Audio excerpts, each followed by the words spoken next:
Hello, Rad Rollers.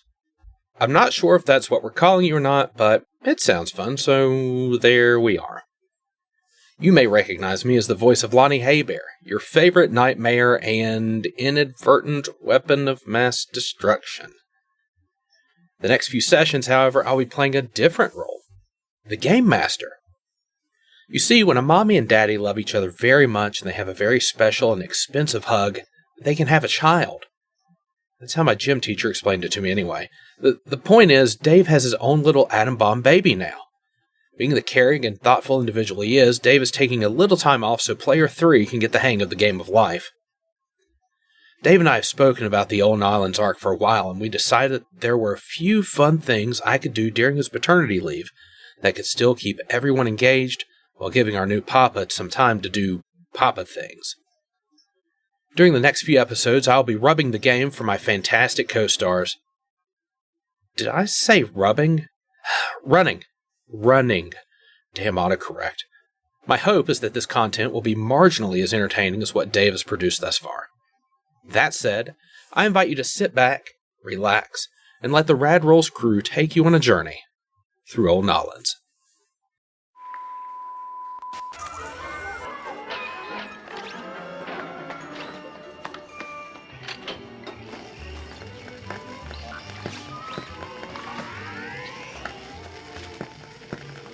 Our American way of life, isn't it grand? Peace, freedom, and bacon and eggs. Seems perfect. But what if it's not? Friends, your future may not be as secure as you think. Where will you be when the atomic bombs fall? You can secure your family's future by listening to a group of people play a tabletop role-playing game. That's right, it's all about the horrors of nuclear devastation. You could imagine yourself as a vault dweller, or form a more serious connection with someone else. Just a few rolls of the dice, and you could be disintegrating a radroach. There's lots of swell kids to play with. Come join our party as we survive the brutal hell that is the wasteland. Subscribe now and prepare for the future.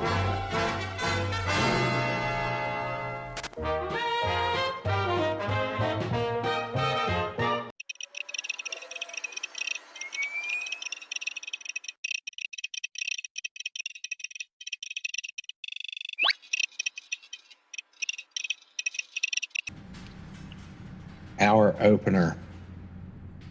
4 fetuses occupy 4 metal wombs, buoyant and synthetic amniotic fluid.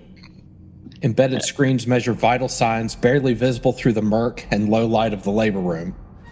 On each womb, one of the 3 previously red lights turns green.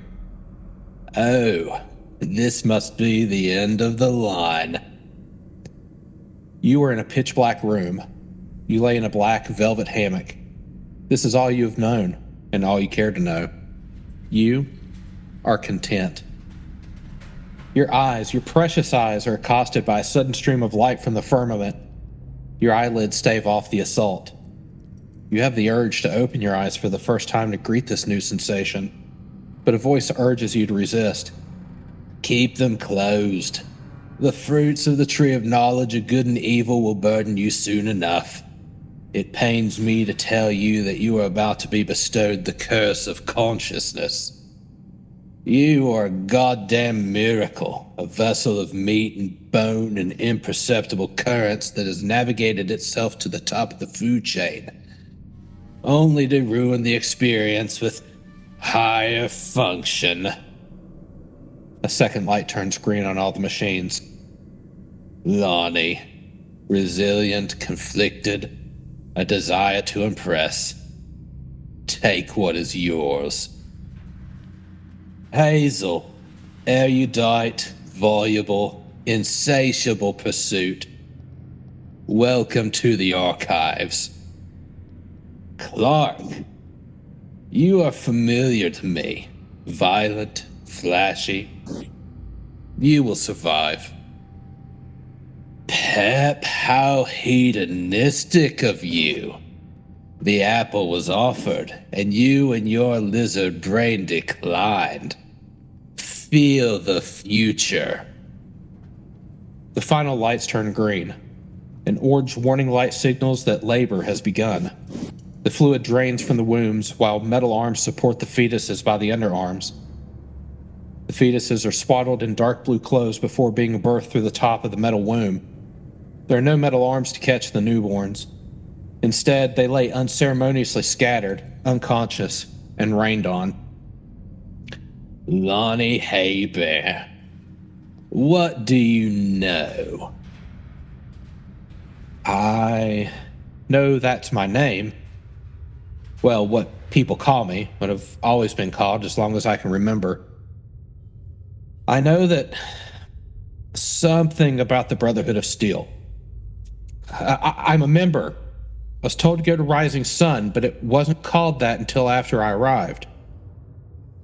I'm the mayor, but I wasn't called that until after I arrived. Ella called us back to Old Nolans. Called me back. The others have never been there before. She needed something. We needed something. Water. Clean water. I think that's it. More will come regretfully. My time is concluding. Yours is just beginning. Goodbye for now. Clark, Hazel, the two of you and Pep Hackett and Lonnie Haybear are on the road to Old Nolans. The roads are a bit muddy due to some recent hard rains. You've been asked by Ella Fitzgibbons to report to Old Nolans to speak with her about the River Crawler Caravan's mission and the Rising Sun settlement. In front of you, there's a woman literally screaming at you. You're not sure how long she's been at it, but you realize this is the first time you've noticed it. Are you okay? Listen. Define okay. She speaks. Can you keep your voice down?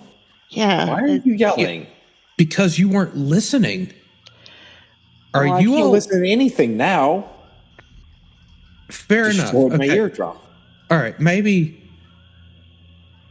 a more measured approach was necessary, but when you're walking along the road and there's just four people just standing here, slack-jawed and blank-eyed, just it kind of concerned me. I apologize. I want to make sure you're okay. Guys, are we hungover again? What did we do last night? I can't quite remember who. I'm sorry. Who are you, Miss? Oh, my name's Kelly. Kelly. So, yeah, we're not entirely sure what we're doing here at the moment. But what are you doing here at the moment that might help us figure out what's going on? That makes sense. I'm actually looking for my brother. He's got my mother worried sick. Yeah, there's a little bit of spark in Hazel's brain, something about a brother. And then it's gone again. Okay. Well, if you give us a few minutes, we'll help you out. I don't think we have anything else to do right now. I'm not entirely sure what's going on myself, but it's better to do something than nothing, right? Clark, are you okay? I have no idea what's happening. Yeah, me neither. I just know she was yelling at me, and I didn't like that. Yeah, whatever it is we've been drinking, if it glows, we have to stop. We have to stop drinking stuff that glows, if that's what's causing it. Lonnie seems like he's kind of maybe been coming to, and he looks like, I don't think we've been drinking anything. We just came from the settlement. Right, Pep? He looks over at Pep. Pep is like standing just like a zombie. Like just sort of, if you can imagine a sleepwalker, just sort of standing upright, but barely, sort of conscious. His pupils might react, but, he's a few minutes away from having a line of spittle come down the side of his mouth. Okay, that's not normal even for Pep. Hold on. And Hazel's going to come over and go, snap her fingers. Pep. Now, to be honest, Hazel, you're not quite sure what normal is for Pep. No. Because you've only known Pep for a few hours, maybe the better part of a day. Yeah. Well, I'm used to him being a little bit more animated than this. Maybe it's a head injury, brain trauma, some sort of parasite. I don't think we can leave him like this, and I'm not going to carry him. So I really have I'm also no not way. carrying him. Yeah. Okay. Well. Well, hell.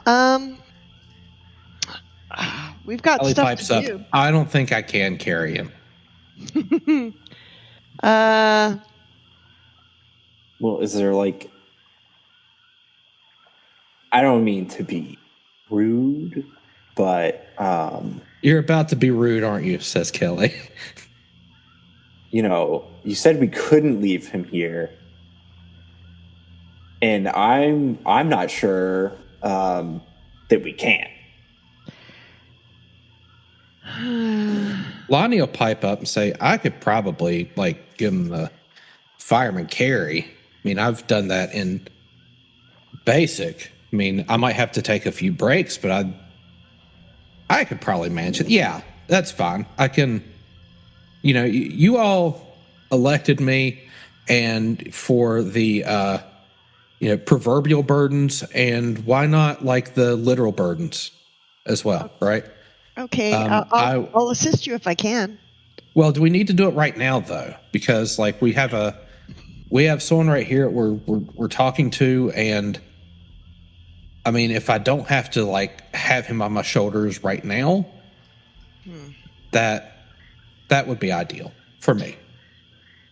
Well, the other option is we can set up camp, settle in, and try and figure out what the hell's going on. Because we're so close to Old Nolans, though. What? Not close enough. I don't think know. I can do it. I think I can do it. I think I can do it. Well, you're the mayor, so whatever you say goes. I voted for you. I remember voting for you. It was weird. There was a refrigerator involved. But yeah, whatever you want to do. Yeah, the ballot box was untraditional. But we all decided at the time. Yeah. We decided at the time that tradition was we could push that aside. We were making our own traditions. I mean, it was really the first election. Well, then, fuck it. Let's go to New Orleans. Carrie will stop and say, so have you... I mean, this might be ignorant of me to ask at this point, given your state, but have you maybe run into my brother, run into anyone on the road lately? Yeah, Hazel has that little frisson of looking brother, something about a brother, and it's no, that's not why she's here. That's not what she's doing.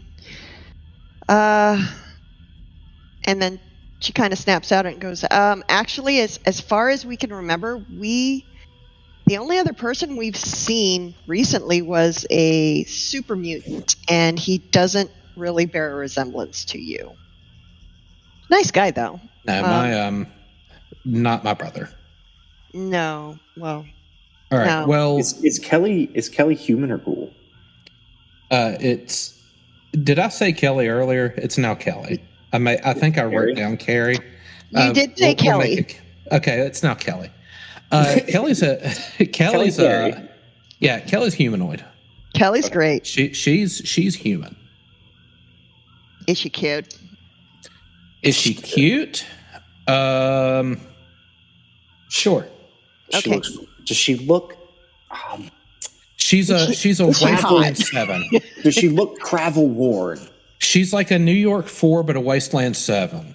I don't know. So Wasteland 7's pretty good, guys. Does she look travel worn?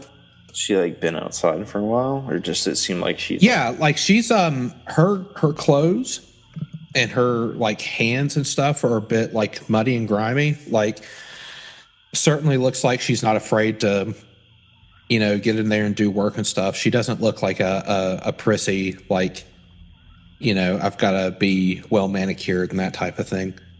But she definitely looks traveled.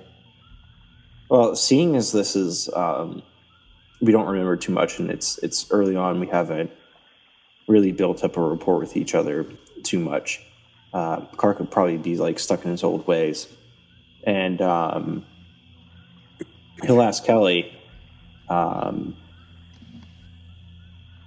Well, I could help you look for your brother, but there has to be some money involved for me. I mean, I get it, but I mean, I live here. Okay, here out in the wilderness. Like I don't have money. I have. What do you have? You got chems. You got weapons. What do you have? I've got my mom and I've got my brother. Like that's what I've got. And I'm trying to find the one. If I can't find the one, I have to report back to my mom. They can't find my brother. God knows what's going to happen to her because she was a wreck after Dad died. So like it's just kind of a mess. But I just keep looking. You all are on your way somewhere. Okay. Wait. We sure are. You have fun looking. Yeah. Wait, and Hazel's going to actually walk over to the group and say, well, except for Clark.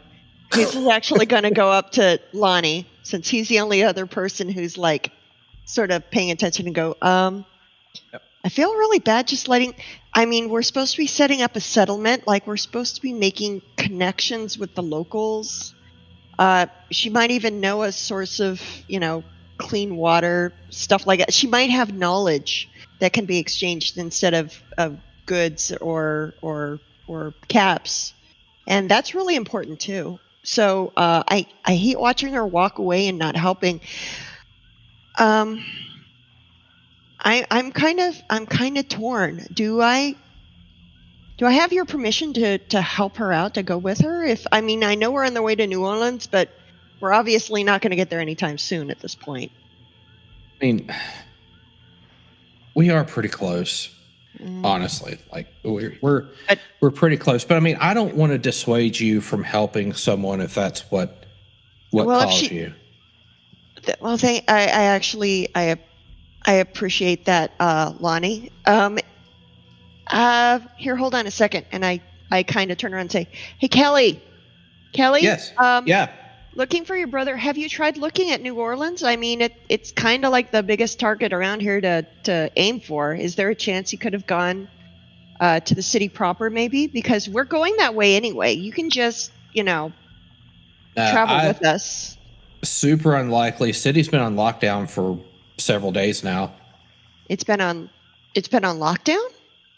There's been a lot going on. They're controlling who gets in and out. There's like I don't know. We never had much interest in the city anyway. I don't see my brother going in there. I mean, he's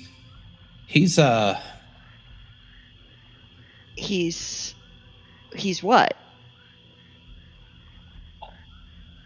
I don't like to talk about family business, but I understand that. But if you want us to help you find him, we need to know who we're looking for and what particular situation might be going alongside him. I mean, is he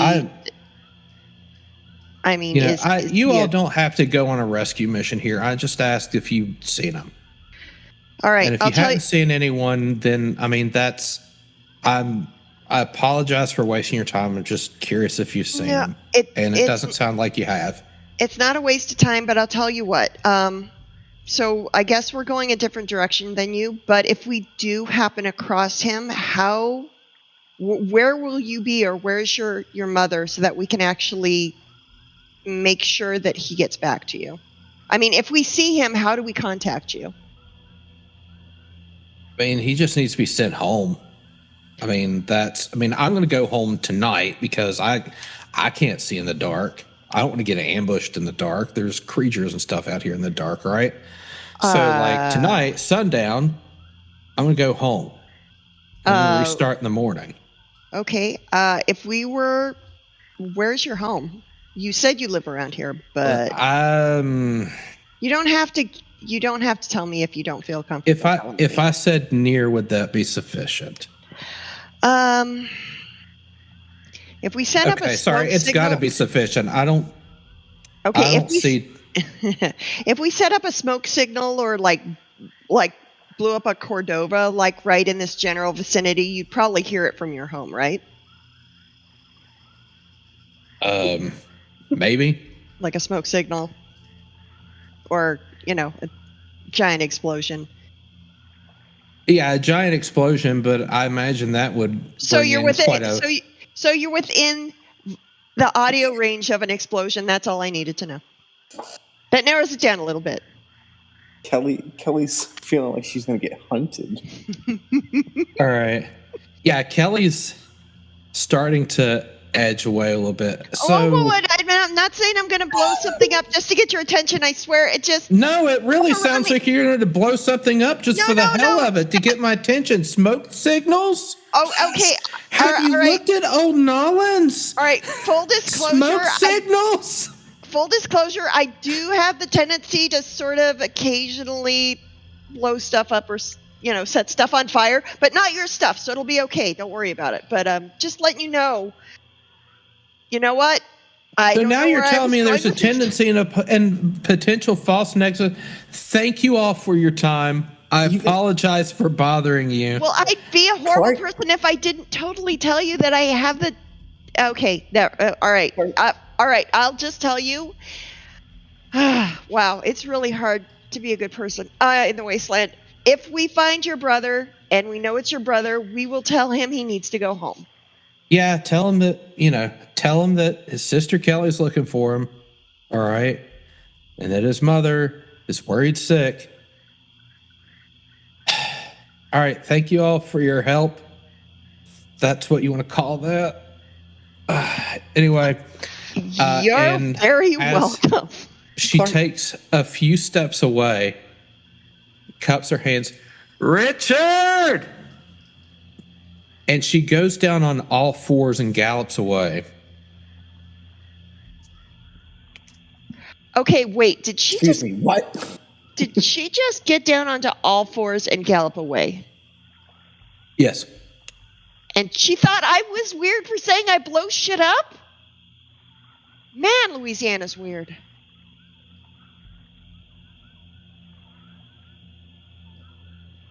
I don't even know what to respond to the galloping.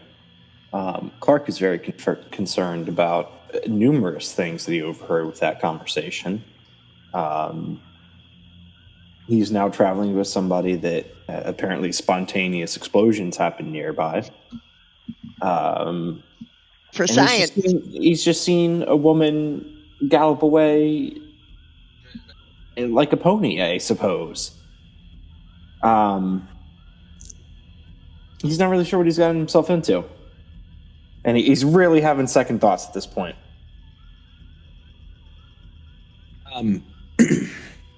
Yeah, so Lonnie will look at Pep, who is still sort of blubbering a little bit. He'll go up to Pep, kind of wave in front of his face. He'll take a single finger, poke it into Pep's cheek. And Pep goes, beep. And it takes Lonnie aback for a moment. Oh my god! He's got a horn!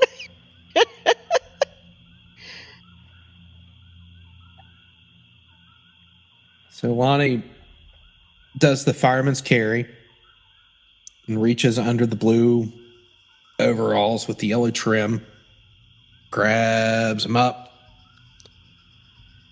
and all you can see is just a sideways number 18 on Pep's back as Lonnie hoists him up.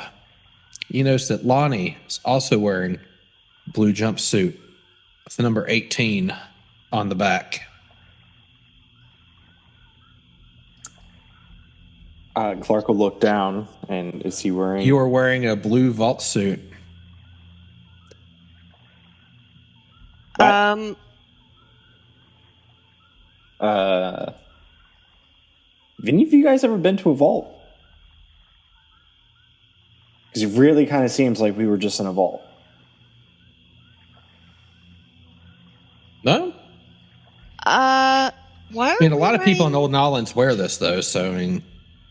Wait, We did they haven't wear been- I haven't been to New Orleans yet. Wait, did they wear Right. is Vault 18? Is Vault 18 Vault 18 is the vault in New Orleans? Yeah, it's it's in Old Nolans. It's flooded, and it's kind of like a sort of urban legend at this point. I don't think anyone's gone there for a while, but a lot of the people that live in Old Nolans, they were vault dwellers. They've got the 18 duds. Yeah, it's common.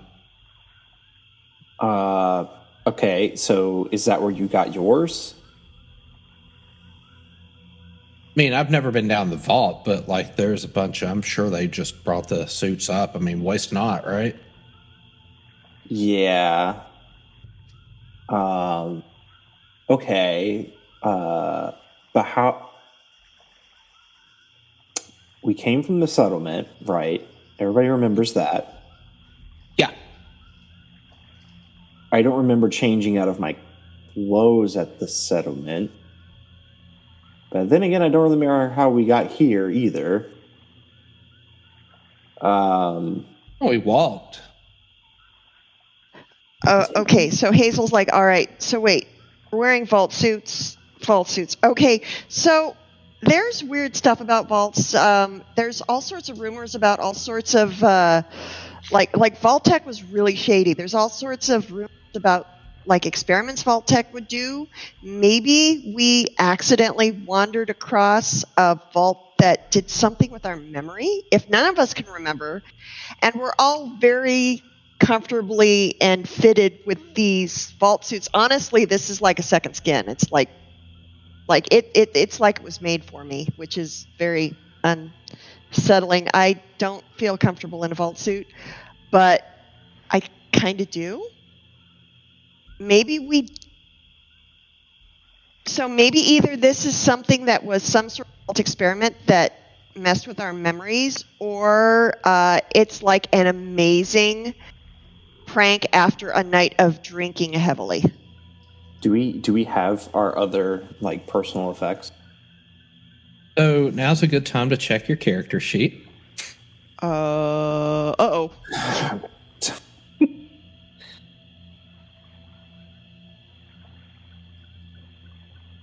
You will find that your gear closely resembles that of what a vault dweller would have on them. Everyone has a 10 millimeter pistol and a switchblade. You are wearing the vault jumpsuit. You have purified water, 2 stim packs, and a pit boy currently equipped. All right, guys, this is intensely weird. I have never... Being stabbed in the heart with a needle will have repercussions. Oddly specific. Okay. Yep. Also, you may want to take a look at your perks. Yep. So, Clark, you have a new perk called Perfectly Normal. Yep. You are perfectly normal, devoid of any mutations anyone may call unusual. You feel pain, normal. Your limbs will not regrow, normal. Being stabbed in the heart with a needle will have repercussions. Oddly specific, but normal. Okay. Very normal. As normal as it gets. Hazel, you have a new perk called Akashic Intern. Oh dear. That sounds complicated. Yep. You have learned how to access Akasha. You may access the Akashic records and substitute any knowledge roll for a Charisma plus Skill difficulty 1. The difficulty of this check increases by 1 every time you access the records and resets after 8 hours of rest. On a 20, you are locked out of the records until you rest. Drawback. The allure of the Akashic records is overwhelming. Whenever you are locked out of the records, you suffer from the effects of Daddy-O addiction, which is on page 166. The GM may compel you to use the records instead of a normal roll by offering an action point. This compel can be ignored by paying an action point. Wow, I am literally as close to online as I can get in the post-apocalypse. I'm a freaking web browser, guys. And it gets harder the more you use it. Oh, Lord. Oh. So, I guess Internet Explorer never died, huh? So, okay. So for bookkeeping reasons, you actually have 2 character sheets now. I cloned the first one and made the changes a few weeks ago. So all those perks that you added today, Clark. That's fine. I remember them. Hey, I haven't used them in like a lot of sessions. Yeah, like a lot of sessions. So I'll just remember them now, though. Okay. So the 4 people in the party are outfitted like Vault 18 Vault Dwellers. Okay. But everything else is practically identical. You don't get the perks for being a Vault Dweller. If you were a survivor, you have those perks, etc. So Lonnie is fireman carrying Pep along the road and trying to keep pace. Doing a pretty decent job. Lonnie's had to carry heavy packs before, but yeah, after a while he's probably going to need a break. But Lonnie insists that you are close to Old Nolans. As you get closer, well, before you get closer, you can hear Pep as he's moving, making like these little like engine rev noises, almost like a car idling. Boom boom boom boom boom boom boom boom boom boom boom boom boom boom boom boom boom boom boom boom, like just sort of like babbling out of his mouth as he's moving. I'm about to lose it. That's amazing. As you get closer to the settlement, because Lonnie hasn't really been outside of the city much. He knows it's close, but he doesn't really know how close it is. It's really underestimated how far this place is, but he's intent on trying to carry, Pep the entire way. As you get closer, coming around the road opposite you are what appear to be 2 Brotherhood of Steel initiates. And as you sort of come together, they stop you for a moment and say,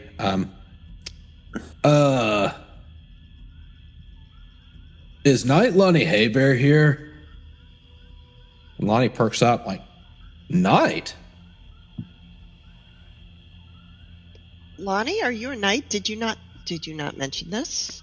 I mean, you told us you were a scribe. Yeah, I was. You're definitely a knight. I'm a knight. I'm a knight. I'm a knight. So you're a nightmare. Oh, That's good. That's Night. good. You hear that, guys? Nightmare. That's good. Knight Haybear, we need to take you back to the headquarters. Is that going to be a problem? Lonnie's got Pep up here looking at you two. It's like, Wait.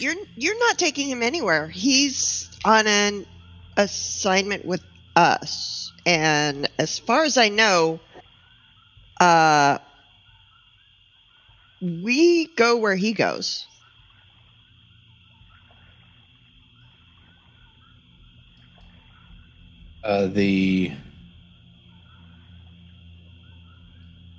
Lonnie will say, let me have a conversation with him real quick and see what's going on. And he lowers Pep down back to his feet. And as Pep gets on his... Oh, go ahead. Hazel will help you do this to put him back in an upright, locked position. And you can hear the murmuring get lower and lower and lower until his feet touch the ground. And he goes...